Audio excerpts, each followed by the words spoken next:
Driver, আরে এই driver, তুমি আমার কথা শুনতে পাচ্ছ না? বাইরে এসো।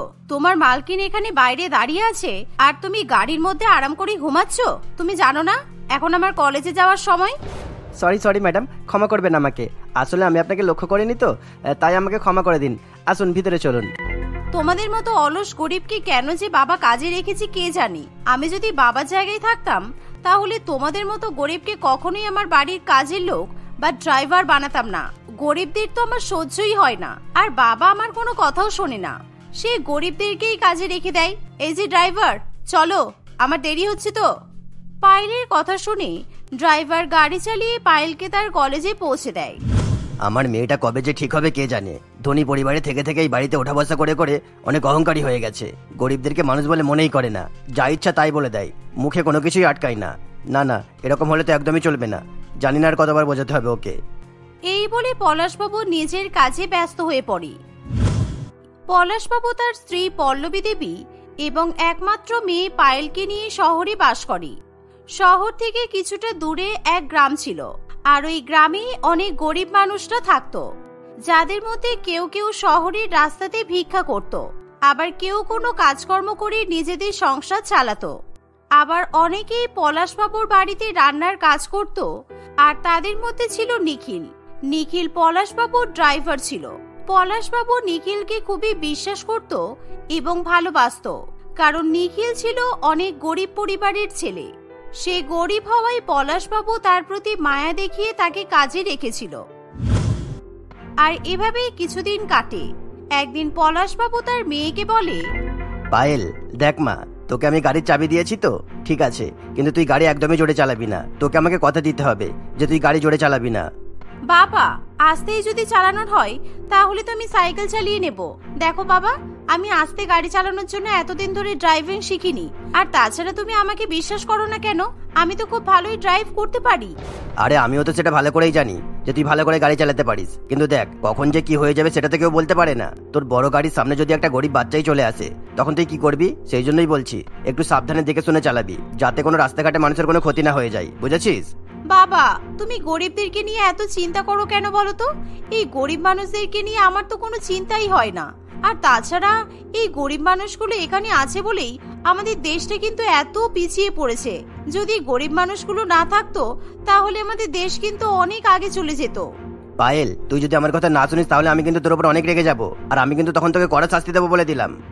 এই বলে পলাশবাবু সেখান থেকে চলে যায়, আর পায়েল তার বাবার কথাতে কোনো পাত্তা না দিয়েই নিজের রুমে চলে যায়। আর সে তার রুমে বসে বসে তার ফ্রেন্ডের সঙ্গে গল্প করতে শুরু করে, কোথায় কোথায় ঘুরতে যাওয়া হবে, কি কি খাওয়া দাওয়া হবে এবং কোথায় থাকা হবে, এসবেরই প্ল্যান চলতে থাকে। আসলে পায়েলকে বাড়ির কোনো কাজকর্ম করতে হয় না, তাই সে সবসময় তার বন্ধু বান্ধবদের সঙ্গেই ব্যস্ত থাকে। একদিন পায়েল অনেক মজা করতে করতে বড় গাড়ি নিয়ে গান শুনতে শুনতে রাস্তা দিয়ে যায়। আর সেই রাস্তার ফুটপাতে কয়েকজন গরিব ভিখারি বসেছিল। আগের দিন প্রচন্ড পরিমাণে বৃষ্টি হওয়ায় রাস্তার অনেক জায়গাতেই জল কাদা জমেছিল। আর পায়েল সেখান থেকে গাড়ি চালানোর ফলে সেই রাস্তার কাদা জল ছিটকে গরিব মানুষদের গায়ের উপর গিয়ে পড়ে। এই বড়লোক মানুষগুলো তো এই গরিব মানুষগুলোকে দেখতেই পায় না। দেখো, আমরা তো রাস্তার ধারেই বসে আছি, সকলেই দেখতে পাচ্ছে, কিন্তু গাড়ি করে যারা যাচ্ছে তারা একবারের জন্য ভেবেও দেখছে না এই কাদা ছিটকে আমাদের গায়ে পড়ছে। তাও তো এক একজন অনেক সাবধানে যাচ্ছে, কিন্তু এই পাপা কি পরিটাকে দেখো, কি জোরে গাড়ি চালিয়ে কাদাগুলো আমাদের গায়ের উপর ফেলে দিয়ে চলে গেল। সেটাই তো ভাবছি, গরিব মানুষ হওয়াও তো বিপদ। রাস্তাতে ঠিক মতো বসাও যাবে না এই ধনী মানুষগুলোর জন্য। দেখো, জামা কাপড় একেবারে কাদাতে ভর্তি হয়ে গেল। এখন এই ভিজে জামা কাপড় পরেই আমাদেরকে থাকতে হবে, আমাদের তো আর কিছু করারও নেই। না, আমরা যতদিন এইভাবে চুপ করে থাকবো ততদিন আমাদের উপর এরকম অত্যাচার হবে। আমরা বরং এবার পুলিশকে খবর দিই, আর ওই গাড়ির নম্বরটা যদি পুলিশকে বলি ওই মেয়েটাকেও ধরে নেবে। আমি জানি আমাদেরকে এরকম অপমান করার জন্য ওই মেয়েটা শাস্তি পাবে। চলো সবাই। এভাবেই বেশ কিছু গরিব মানুষ পুলিশ স্টেশনে যায়, আর সবাই মিলে একসঙ্গে পায়েলের গাড়ির নামে কমপ্লেন করে, আর পায়েলের গাড়ির নাম্বারও পুলিশকে দিয়ে দেয়। পুলিশ ইন্সপেক্টর গাড়ির নাম্বার অনুযায়ী নাম দেখে পলাশবাবুর নাম খুঁজে পায়, আর তখন পুলিশ ইন্সপেক্টর পলাশবাবুর বাড়িতে চলে যায়। পলাশবাবুকে পুলিশ অফিসার বেশ ভালো মতো ধমক দেয়, আর সেই সাথে পলাশবাবুর কাছ থেকে কিছু টাকা নিয়ে সমস্যার সমাধান করে সেখান থেকে চলে যায়। পায়েল, তোর জন্য আমাকে আর কত টাকা নষ্ট করতে হবে বলতো? বাড়িতে পুলিশ এসে ইন্সপেক্টর আমাকে কত কথা শুনিয়ে যাচ্ছে, তুই কি সেগুলো দেখতে পাচ্ছিস না? ধনী হয়ে তুই কি অন্ধ হয়ে গেছিস নাকি?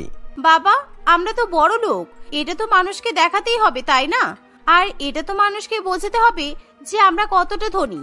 আর সেই জন্যই আমি আজকে আমাদের সবথেকে বড় গাড়িটা নিয়ে রাস্তার উপর দিয়ে জোরে গাড়ি চালিয়ে যাচ্ছিলাম। আর তোর এই দেখবার চক্করে আমার কত টাকা লস হয়ে গেল।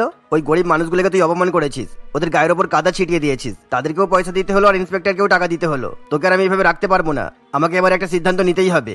তুমি যা পারো সিদ্ধান্ত নাও, আমি তো এরকম করেই যাব, কারণ আমি তোমার একমাত্র মেয়ে, আর আমি ছাড়া তোমার কে বা আছে আমি জানি। আমি যাই করি না কেন তুমি আমাকে ঠিক ক্ষমা করে দেবে। এই বলে পায়েল সেখান থেকে চলে যায়। পলাশবাবু তার মেয়ের মুখে এমন কথা শুনে রাগে ফুলে ওঠে, কারণ সে তার মেয়েকে যতই বোঝানোর চেষ্টা করুক না কেন পায়েল তার বাবার কোনো কথাতেই পাত্তা দেয় না। তাই পলাশবাবু তাদের গাড়ির ড্রাইভারকে বাড়িতে ডেকে নিয়ে এসে বলে, নিখিল, আমি জানি তুমি এই কাজটা খুব ভালো করেই করতে পারবে। দেখো, আসলে আমার মেয়ে অনেক অহংকারী হয়ে গেছে শুধুমাত্র টাকার জন্য। আর তোমাকে একটা কাজ করতে হবে, আমি তোমার মতো একজন গরিব সৎ ছেলের সঙ্গে আমার মেয়ের বিয়ে দিতে চাই। দয়া করে তুমি আমার মেয়েকে বিয়ে করে তোমাদের বাড়িতে নিয়ে যাও, যাতে ও বুঝতে পারে গরিবদের কতটা কষ্ট হয়। গরিব হওয়া তো সহজ ব্যাপার নয়, যাতে ও জানতে পারে সেটা। মালিক, আপনি এসব কি বলছেন? আমি আপনার মেয়েকে কিভাবে বিয়ে করব? আর তাছাড়া আপনার মেয়ে তো কখনোই রাজি হবে না আমার মতো গরিব ছেলেকে বিয়ে করতে। আমার তো কাঁচা বাড়ি, আপনাদের মতো এত বড় বাড়িও নয়, আমি তো সামান্য একটা ছোটখাটো কুড়ে ঘরে থাকি। সেই জন্যই তো তোমার সঙ্গে আমি আমার মেয়ের বিয়ে দিতে চাইছি, যাতে আমার মেয়েটা খুব ভালো করে হাড়ে হাড়ে টের পাই গরিবরা কত কষ্টের মধ্যে দিন কাটাই। পলাশবাবু নিখিলের সঙ্গে তার মেয়ের বিয়ে দেওয়ার জন্য সিদ্ধান্ত নেয়। আর পলাশবাবু যখন পায়েলকে সেই ব্যাপারে জানায়, তখন পায়েল কোনো মতেই নিখিলকে বিয়ে করার জন্য রাজি হয় না। পায়েল তার বাবাকে সেই বিয়েটা ক্যান্সেল করে দেওয়ার কথা বলে, কিন্তু পলাশবাবু কিছুতেই পায়েলের কোনো কথা শোনে না। পলাশবাবু একেবারে দৃঢ় সিদ্ধান্ত নিয়েই ফেলেছিল যে সে পায়েলের সঙ্গে তাদের ড্রাইভারের বিয়ে দিয়েই ছাড়বে, না হলে পায়েল কোনো মতেই শোধরাবে না। আর এভাবেই 2-3 দিনের মধ্যেই নিখিলের সঙ্গে পলাশবাবু তার একমাত্র মেয়ে পায়েলের বিয়ে দিয়ে দেয়। আর পায়েল বাবু তার সমস্ত রকমের ডেবিট কার্ড, এটিএম কার্ড এবং যত টাকা পয়সা পায়েলের কাছে ছিল সমস্ত কিছু নিয়ে নেয়, এমনকি পায়েলের ফোনটাও কেড়ে নেয়। আর নিখিল তখন পায়েলকে বিয়ে করে নিজের গ্রামে ছোট্ট কুড়ে ঘরে নিয়ে চলে যায়। মা দেখো, আমি এসে গেছি। এ বাবা, বৃষ্টির জলে আমাদের বাড়িটা তো পুরো জল থই থই করছে। মা, মনে হয় অনেকক্ষণই হয়ে গেছে তুমি বাড়ির জল ফেলোনি, তাই না? আর তোমাকে দেখেও তো হাঁপিয়ে গেছো মনে হচ্ছে। এবার বালতিটা আমাকে দাও, আমি বাড়ির ভেতর থেকে সব জলগুলো তুলে বাইরে ফেলে দিচ্ছি। খোকা, তুই এটা কাকে নিয়ে এসেছিস? দেখে তো মনে হচ্ছে মেয়েটা অনেক ধনী। তুই এত ধনী পরিবারের মেয়েকে আমাদের বাড়ির বৌমা করে এনেছিস, কিন্তু এই বাড়িতে আমি বৌমাকে বসতে দেব কোথায়? চারিদিকেই তো ভিজে গেছে, আমাদের বাড়িটা তো এখন চারিদিকেই ভিজে গেছে। হ্যাঁ মা, এই বর্ষাকালেই আমাকে বিয়েটা করতে হলো, কি করবো বলো? এক প্রকার বাধ্য হয়ে বিয়েটা করলাম। আর তাছাড়া এরকম যদি একটা ধনী পরিবারের মেয়েকে পাই, তাহলে কি আর হাতছাড়া করা যায় বলো তো? তাই না পায়েল? নিখিলের এই কথা শুনে পায়েল রাগ করে একটু দূরে সরে যায়, আর সে কারোর সঙ্গে কোনো কথা বলতে চায় না। এই দেখে নিখিলের মা রমা দেবী বৌমাকে বসার জন্য চেয়ার দেয়, কিন্তু পায়েল তখন অহংকার দেখিয়ে বলে, আমি গরিবদের বাড়িতে এরকম গরিব চেয়ারে বসি না, ঠিক আছে? আমাদের বাড়িতে অনেক দামি দামি চেয়ার আছে, আর আমি ওই চেয়ারেই বসি। মা, তুমি আর তোমার বৌমাকে বসার কথা বলো না, ঠিক আছে? যখন তোমার বৌমার পা ব্যথা করবে, তখন তোমার বৌমা ঠিকই বসে পড়বে। এই বলে নিখিল এবং তার মা বৃষ্টির জল বাড়ির মধ্যে থেকে বাইরে বের করার চেষ্টা করে, আর এভাবেই তারা তাদের বাড়িটা শুকনো করে ফেলে। দেখতে দেখতে এভাবেই কিছুদিন কাটে, কিন্তু ধনী বৌমা এখনো পর্যন্ত বড়লোক হওয়ার জন্য প্রচুর পরিমাণে অহংকার দেখায়।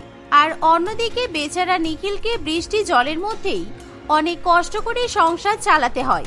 শুধু তাই নয়, তাদের বাড়িটা বহু বছরের পুরানো এবং অনেক নড়বড়ে দুর্বল প্রকৃতির ছিল। পায়েল, তুমি মায়ের হাত ধরো। মা, তুমি আমার হাত ধরো। এখান থেকে আমাদের এখনই চলে যেতে হবে, তা না হলে আমরা সকলেই মারা পড়বো।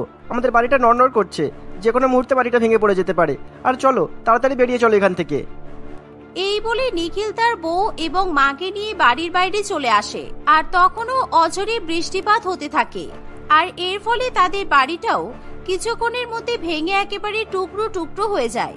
আর তাদের ভাঙাচোরা বাড়ি দেখে নিখিল এবং তার মা দুজনেই প্রচন্ড পরিমাণে কান্নাকাটি করে, কিন্তু তাদের কিছু করারও থাকে না। নিখিল তার মা এবং বউকে নিয়ে কিছুটা দূরে চলে যায়, আর যেখানে অনেক আবর্জনা জমে থাকে। এই বাবা, এখানে কি গন্ধ! আমি এখানে কোনো মতেই থাকতে পারবো না। তোমার যদি থাকতে ইচ্ছে না করে তুমি বৃষ্টির জলে ভিজতে পারো, কিন্তু আমি আর মা কখনোই এখানে থাকবো না। দেখো, আমাদের বাড়িটা থেকে এই বাড়িটা অনেক ভালো, এখানে বৃষ্টির জলও পড়ছে না। আর তাছাড়া এখানে আবর্জনা আছে তো কি হয়েছে, আমরা এগুলোকে পরিষ্কার করে নিতে পারবো।